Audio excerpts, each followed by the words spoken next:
You're listening to Rest of World. Inside Foxconn's struggle to make iPhones in India. Written by Viola, Zhou and Nilesh Christopher. Published on the 28th of November 2023.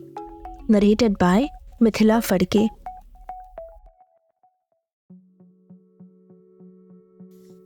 When Chinese engineer Li Hai left the wintry cold of northern China and flew into the humid heat of Tamil Nadu in southern India, he had little idea what to expect. It was early 2023. Months before the trip, a manager at the Foxconn iPhone factory where he worked had asked for volunteers to go on a temporary assignment to India. Li didn't think long. He had never traveled much, but was eager to. I just wanted to go out and take a look, Li told Rest of World, using a pseudonym because he was not authorized to speak to the media. Li is soft-spoken, sincere, and unassuming. He grew up in a rural part of China known for its steel mill industry and had never strayed far. But what he lacked in his knowledge of the wider world, he made up for with curiosity. Foxconn organized a brief training session on cultural sensitivity before his trip. There, Li was taught not to mention religion or politics and to say please when speaking with his new Indian colleagues. People from China might talk in a blunt way, he said, but when we talk with Indians, we should be more polite. Li worried most about food.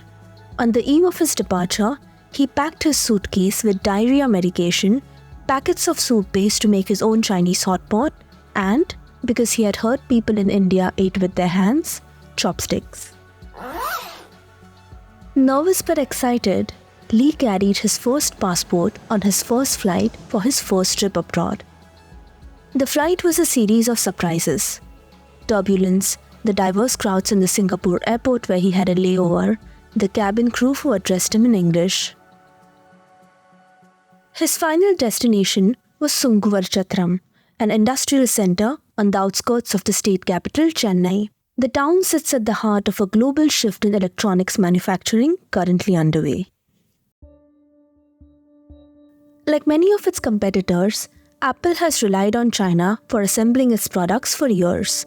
But political and economic factors have forced the company, as well as the broader tech sector, to rethink that approach by seeking partners from across the region.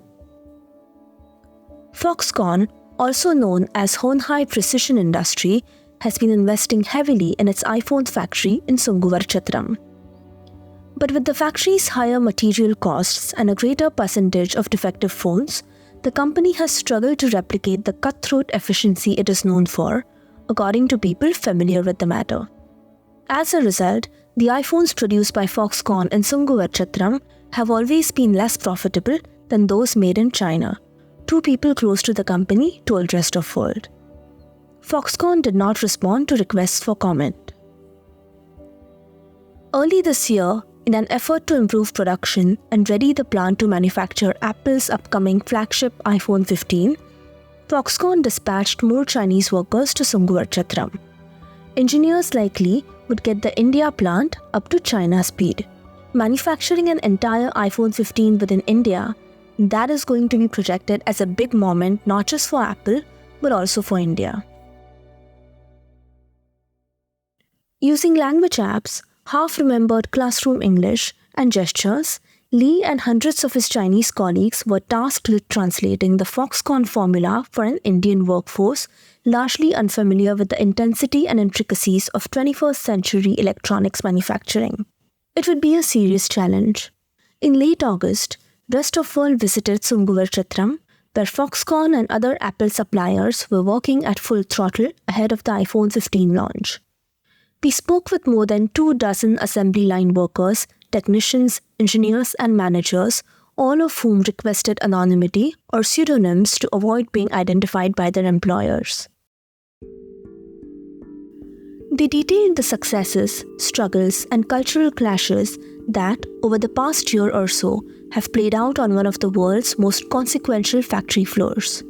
In China, Foxconn demands long days, high targets, and minimal delays and mistakes, all of which proved difficult, if not impossible, to replicate in India. The stress clearly took a toll on the company's local workforce. The ultimate goal, a successful production run of the iPhone 15, would be a high-profile marker of India's budding manufacturing prowess.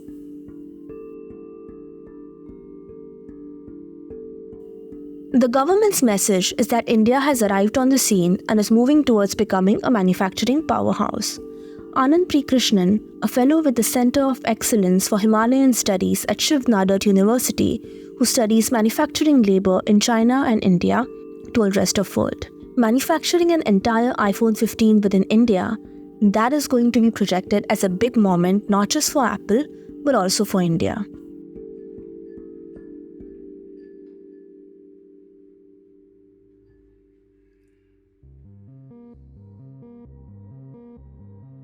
Every 8 hours, the street of Sunguvarchatram come alive with buses emblazoned with the names of multinational tech giants, Samsung, Yamaha, or FHH for Foxconn Honhai. Tired workers are ferried between factories and their apartments or dormitories, known as hostels in India. Others hop onto motorcycles or climb into three-wheeled auto rickshaws. Sunguvarchatram is part of a budding industrial corridor between Chennai and Bengaluru, southern India's biggest cities. Foreign car makers opened factories here first. Starting in the 2000s, Taiwanese tech manufacturers set up operations. Among them were Foxconn and its competitor Wistron, which was the first company to make iPhones in India in 2017, the lower-end iPhone SE. The area is still in transition from an agricultural town to a global manufacturing hub. Fallow fields are interspersed with high-tech factory campuses and brand new hostels built to accommodate thousands of assembly line workers. Sunguvarchatram's evolution is a dream come true for Prime Minister Narendra Modi. In 2014, at a Delhi landmark during his first Independence Day address, he unveiled what would become his signature Make in India initiative. I want to appeal to people all over the world, from the ramparts of the Red Fort, come, make in India, come, manufacture in India, Modi said. During most of the second half of the 20th century, India was home to a thriving industry of national electronics manufacturers. But in 1991, import taxes were lowered and foreign competitors flooded and dominated the market. Indian brands folded and the country's tech manufacturing sector collapsed. It is one of the reasons why India has had a persistent problem with anemic job creation for its young and quickly growing population over the past 3 decades. Annual foreign investment has doubled since the announcement of Make in India, according to the government, but critics say the initiative is a work in progress at best.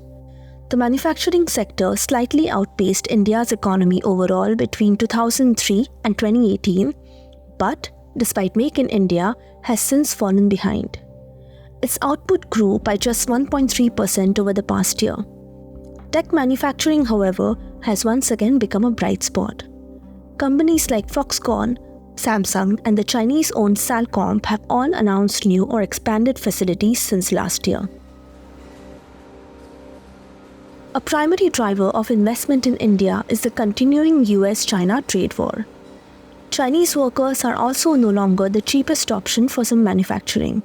The country's workforce is shrinking, better educated than ever, and not that interested in factory jobs anymore.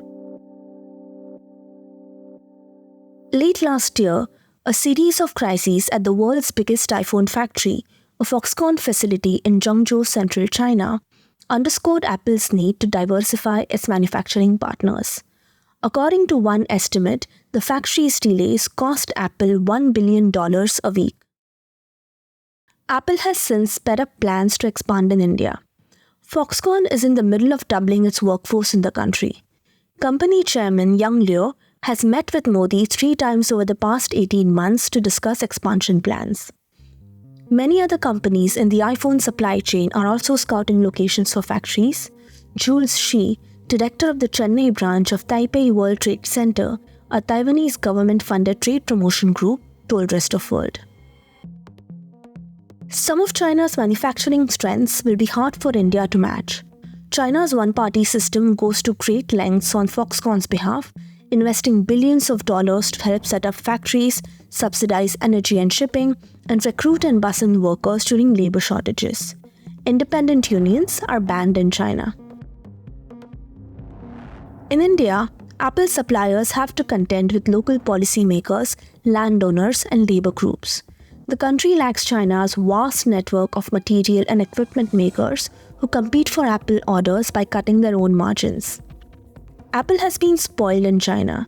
A senior manager at an Apple supplier who was recently deployed from China to India told Rest of World. Here, except labor, everything else is expensive.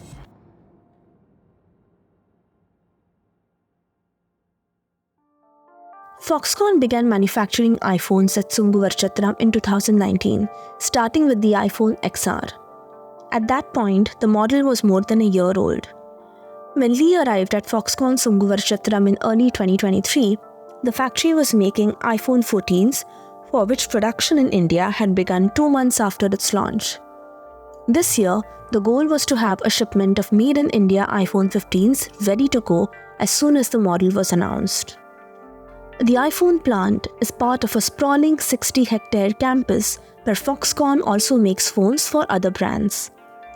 About 35,000 employees go to work inside half a dozen white, 3-story factory buildings. Lee may as well have been working back into the Chinese plant he was familiar with at home. The same advanced equipment, the same rows of tables with workers repeating tasks thousands of times a day, the same final product. But there was one obvious difference. Unlike in China, the assembly line was staffed almost exclusively by young women. When electronics manufacturing took off in China in the 1980s, rural women who had just begun moving to the cities made up the majority of the factory workforce. They didn't have many other options. Managers at factories like Foxconn preferred to hire women because they believed them to be more obedient. Jenny Chan, a sociologist at Hong Kong Polytechnic University who studies labor issues at Foxconn, told Rest of World. Over the past 30 years, that's changed. Today, most of China's iPhone workers are men. Women have moved into less arduous service sector jobs. But in India, Foxconn and other electronics manufacturers are once again recruiting from a female workforce, beginning to migrate for better jobs. Hiring a young female workforce in India comes with its own requirements, which include reassuring doting parents about the safety of their daughters. The company offers workers free food, lodging, and buses to ensure a safe commute at all hours of the day. On days off, women who live in Foxconn hostels have a 6 p.m. curfew. Permission is required to spend the night elsewhere. If they go out and not return by a specific time, their parents would be informed. A former Foxconn HR manager told Rest of World. That's how they offer trust to their parents. Foxconn also had to find a workaround for employing married women. The company typically requires workers to pass through metal detectors when entering and exiting its factories in order to prevent leaks about upcoming products, according to reports. But in India, married women wear a Mangalsutra, which is a metal pendant, and a Mithi, a metal toe ring. These workers are searched manually and have their jewelry logged in a notebook. Padmini grew up as one of 5 siblings in the countryside near the ancient city of Tirunelveli, a 9-hour drive south of Chennai. The 26-year-old has a nursing degree but felt trapped being on call 24/7 as a stay-at-home nurse.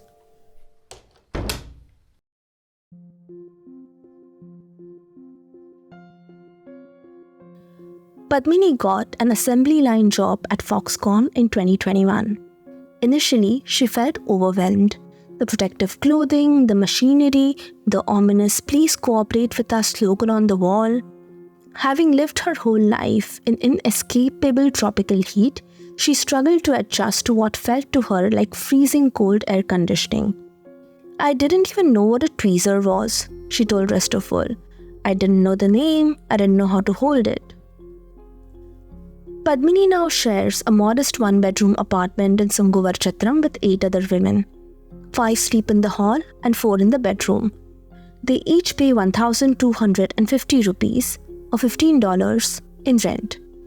It is a little difficult, Padmini said. She rarely sees her roommates who all rotate through different shifts once a week. 6 a.m. to 2 p.m., 2 p.m. to 10 p.m. or 10 p.m. to 6 a.m. and only have Sundays off. Every workday, Padmini rides a Foxconn shuttle bus to the factory, passes a metal detector, puts on an anti-static gown over her kurta and sits down at the assembly line where every hour she'll stitch together at least 495 volume control parts.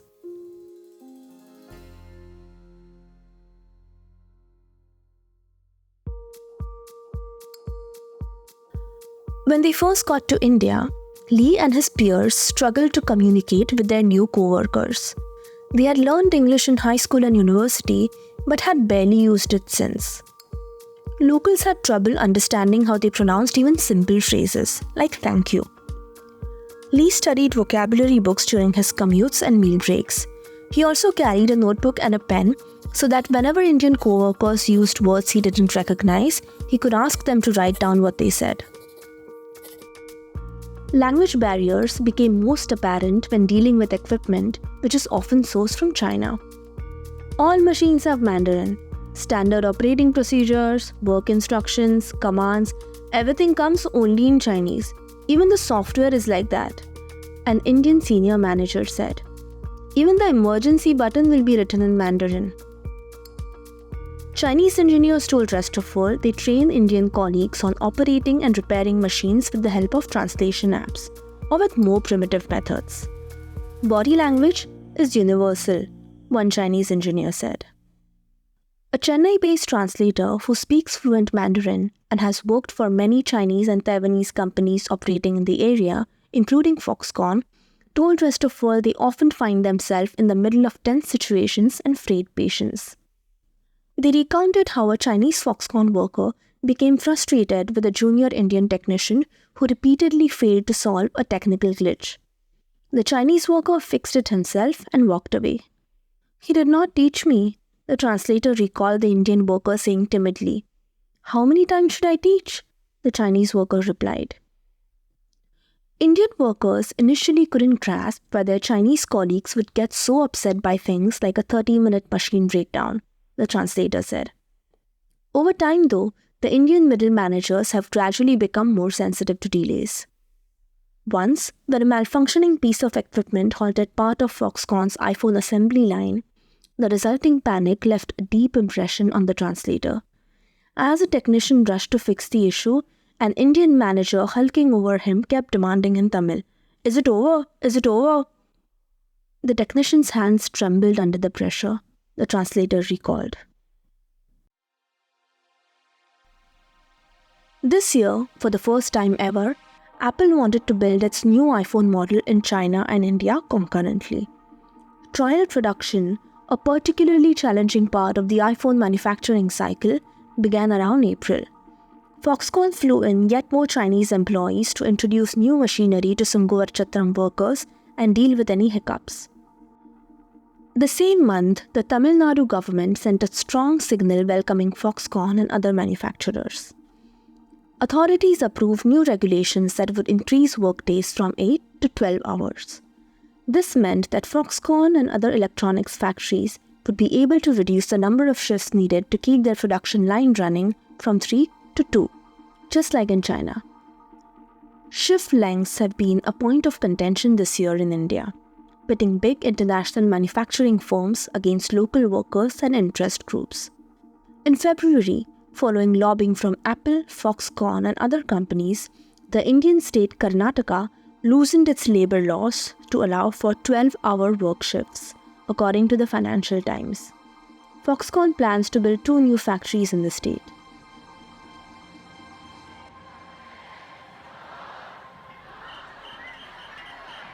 In response, the All India United Trade Union Centre and other activist groups staged a protest, during which participants burned copies of the proposed bill. Although the Karnataka Assembly passed the law, no major company in the state is known to have implemented a 12-hour workday.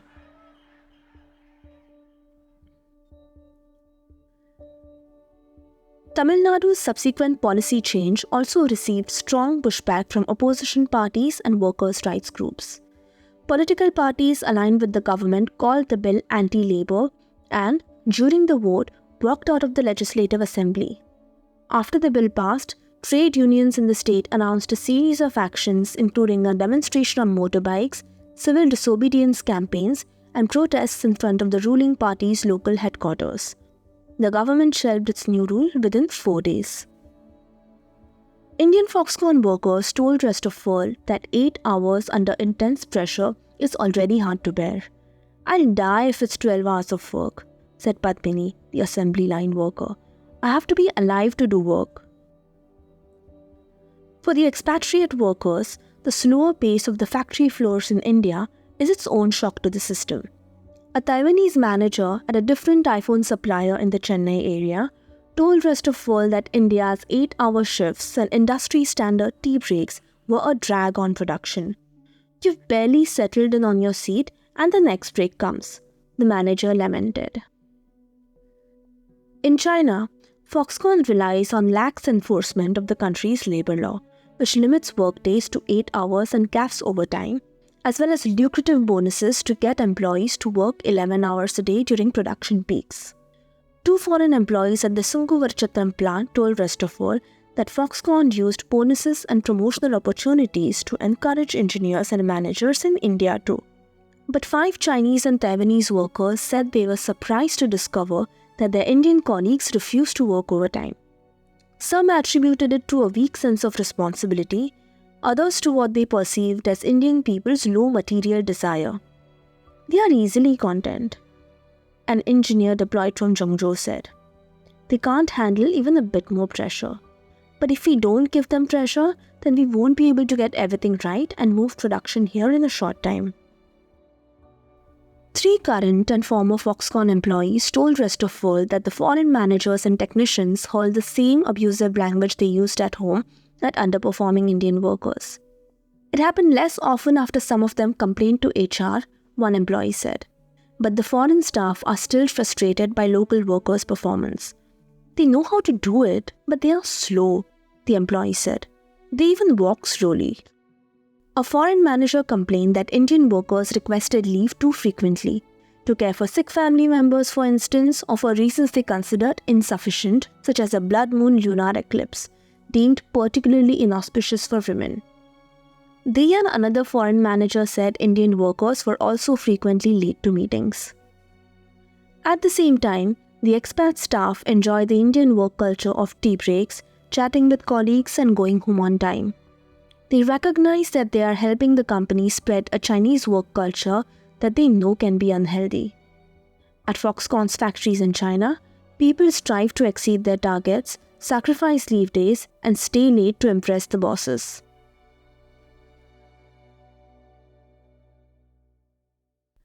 The Chinese workplace is too neijuan or involuted, several expat employees said. The term, increasingly popular in China, describes the incessant competition in Chinese society and the grinding race to the bottom that comes with it. "Gradually, we are bringing involution to India," joked an engineer. By May, Lee had overcome much of his language barrier, he said, amazed by his own progress. "Surprisingly, I could understand what they were saying." He could talk about iPhone minutiae, but also engage in small talk. One woman on the assembly line told Lee she was jealous of his white skin color. Others were curious why he was single. "House, car, and money," he replied, explaining the requirements for an eligible bachelor back home. "Chinese girl is very bad," he remembered a female worker responding. "Here no house, no car, no money, only love." The mostly male Chinese engineers live isolated from local communities. Foxconn has rented them homes in a high-end apartment complex called Hiranandani Parks. Its 27-story towers look incongruous with the surrounding countryside. The shared apartments are sparsely decorated. Some workers have hung their own mosquito nets above their beds. Several Chinese workers have got dengue in India. In the evenings, the Chinese engineers frequent a handful of East Asian restaurants, go jogging through their compound, or call their children, parents, and partners back home. On Sundays, Foxconn sends a shuttle bus to bring them to one of 3 shopping malls in Chennai. Lee never adjusted to Indian food. He tried a few local dishes but quickly gave up. Every time I walk past the Indian canteen on my way to the office, I can't stand the smell, he said. Their food is all yellow and mushy stuff. During the weekly trips downtown, Lee sticks with KFC and McDonald's. Foxconn has a Chinese food canteen where specially trained Indian chefs make dishes such as pork stew or tomato egg stir fry. Chinese workers have $60 deducted from their weekly expat bonuses in exchange for 3 meals a day. On Sundays, the engineers cook themselves elaborate banquets using ingredients from a nearby Korean supermarket or use those they stuffed in their suitcases from home. Despite occasional disputes during shifts, Chinese and Indian co-workers socialize outside of work. Indian employees sometimes visit Hiranandani parks for festivities like Chinese New Year or to join the Sunday banquets, Lee said. Chinese engineers take advantage of those occasions to video call their children so they can practice English with their Indian colleagues. Both groups have picked up phrases from the other's language. Sometimes, an Indian colleague will greet Lee with the common Chinese greeting, "Have you eaten yet?" To which Lee will reply in Tamil, "I already ate."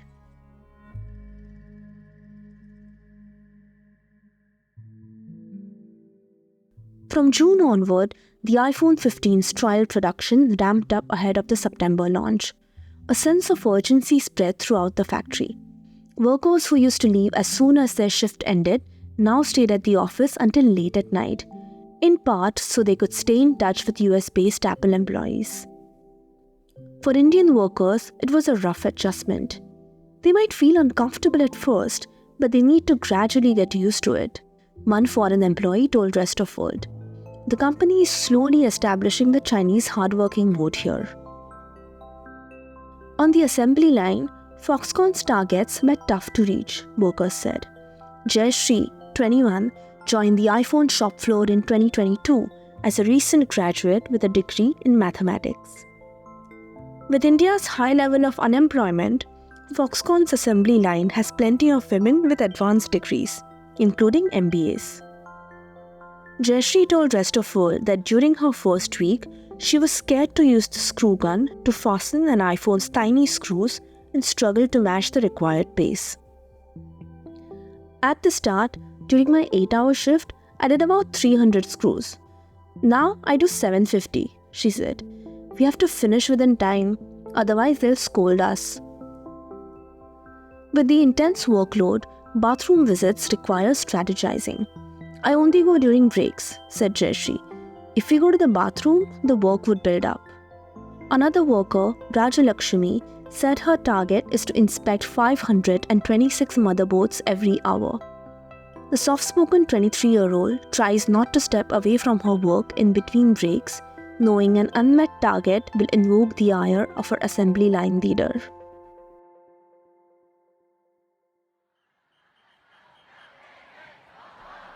Meal times are an issue too. In December 2021, thousands of Indian Foxconn employees protested after some 250 colleagues contracted food poisoning. In response, the company changed food contractors and increased its monthly base salary from 14,000 rupees to 18,000 rupees, double the minimum wage prescribed by the Tamil Nadu Labour Department for unskilled workers. Though Foxconn's Indian canteen currently serves a variety of local staples such as flatbreads, lentil stews, spicy soups, and, on men's days, meat-based dishes, assembly workers still complain of poor quality. Just to satisfy our hunger we eat, Padmini said. Women who live in Foxconn hostels complain about the food served there all the time, she said. Sometimes they don't eat at all.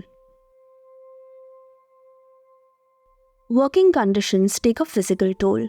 Padmini has experienced hair loss because she has to wear a skull cap and work in air-conditioned spaces, she said. Neck pain is the worst since we are constantly bending down and working. She has irregular periods, which she attributes to the air conditioning and the late shifts.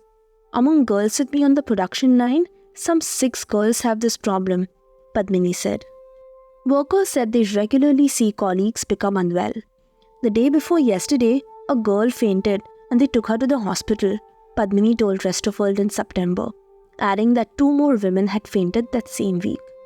Mostly it happens during the first shift. Many girls come without eating or wouldn't have slept properly. Rajalakshmi said she had witnessed 3 women faint in September. 2 Chinese engineers confirmed that they had seen ambulances taking away unwell workers and said this was uncommon in China. They theorized Indian women don't eat enough. Another engineer suggested the female workers were too thin. If you give them meat, they won't eat it because of their religious customs, he said. Apple declined to comment on the record. The Tamil Nadu Labour Welfare and Skill Development Department did not respond to requests for comment. Although Chinese workers today still deal with frequent overtime and constant pressure, their food, living conditions and healthcare have improved, said Chan from Hong Kong Polytechnic University. But sleep-deprived women fainting and missing periods was common during the early years of China's manufacturing boom as well, according to labor scholar Pun Gai's book, Made in China, Women Factory Workers in the Global Workplace. Still, the factory's relatively high pay, combined with an escape from village life and parental control, made the job worth it. The same is now happening in Chennai. Female workers at the factory told Rest of World that, as the main breadwinners, they are now able to convince their parents to delay marrying them off. 2 iPhone assembly line workers told Rest of World they were using their income to build homes back in their villages. Padmini, now about 2 years into the job, talked about life at Foxconn with the confidence of a seasoned factory worker. Dressed in a plain red churidar kameez, a long Indian dress, with a scarf around her shoulders and metallic earrings on her Sunday off, she said she was saving up most of her monthly income to repurchase the gold heirlooms her parents had pawned. She had also bought her first smartphone, a cheap Xiaomi model. Her biggest worry is getting too old for the job and being let go. Padmini and 2 other workers told Rest of World that Foxconn prefers to hire younger women. Padmini, at 26, believes she is close to the age where the company might consider her too old. They used to hire women up to age 30. Now they hire only up to 28, she said. On September 12th, Apple unveiled the iPhone 15 at its headquarters in Cupertino, California. The company's slick announcement video brimmed with buzzwords, expounding on the iPhone's qualities. Aerospace-grade aluminum, nanocrystalline particles, quad-pixel sensor. Half a world away, Foxconn Sunguvarchatram had succeeded in its mission. By late summer, the iPhone 15 assembly line was humming. The percentage of defective phones, an important indicator, had decreased to the levels achieved in China, Foxconn employees told Rest of World. The same day that Apple executives unveiled the iPhone 15, Foxconn workers in Sunguvarchatram gathered to perform a puja for the plant's first shipment of the new model. The Hindu ritual, common in India's manufacturing industry, asks for a smooth production process. In front of a truck loaded up with new phones, workers placed framed pictures of Hindu gods decorated with flower garlands. They lit incense and offered bananas in prayer while the curious foreign employees watched. At the end, a worker smashed a coconut and a pumpkin on the ground. When the Made in India iPhone 15s hit local stores on launch day, the moment sparked a wave of nationalist pride. Proud and thrilled to own the Made in India iPhone 15, actor Ranganathan Madhavan posted on X. At the factory, Foxconn threw a party. While assembly line workers remained bent over their workstations to produce more phones, engineers and office staff ate cake and other snacks while executives thanked them for their hard work. It was like launching a rocket, Lee said. After all the research and preparation, we finally sent the rocket into the sky. Lee is staying in India for now, though he's unsure for how long. Both foreign and local workers said that having the Chinese engineers and managers in India would be necessary in the coming years to keep the factory operating efficiently and to help it prepare for the iPhone 16 and beyond. China's learnings are from 15 years of hard work. Now we need to catch up, said an Indian middle manager who oversees iPhone assembly lines at Foxconn. The Sunguvarchatram plant still assembled fewer than 10% of all iPhone 15s, according to people familiar with the matter. Foxconn makes the larger Plus and more advanced Pro models exclusively in China. Indian conglomerate Tata is also assembling a small number of iPhone 15s from a plant it acquired from Taiwanese manufacturer Wistron, the Economic Times reported. Lee said Chinese engineers sometimes talked about how they were working to make their own jobs obsolete. One day, Indians might get so good at making iPhones that Apple and other global brands could do without Chinese workers. Three managers said some Chinese employees aren't willing teachers because they see their Indian colleagues as competition. But Lee said that progress was inevitable. If we didn't come here, someone else would, he said.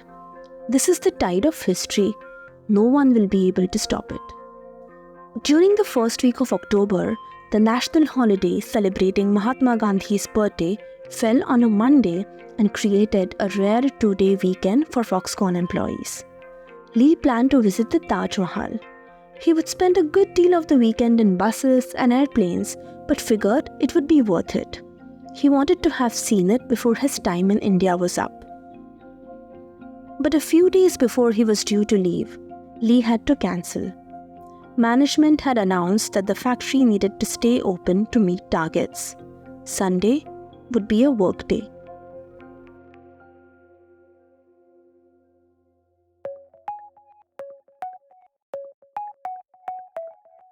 Thank you for listening to Rest of World. For more stories like this, visit restofworld.org, and to keep listening, subscribe to Rest of World on your favorite podcast platform.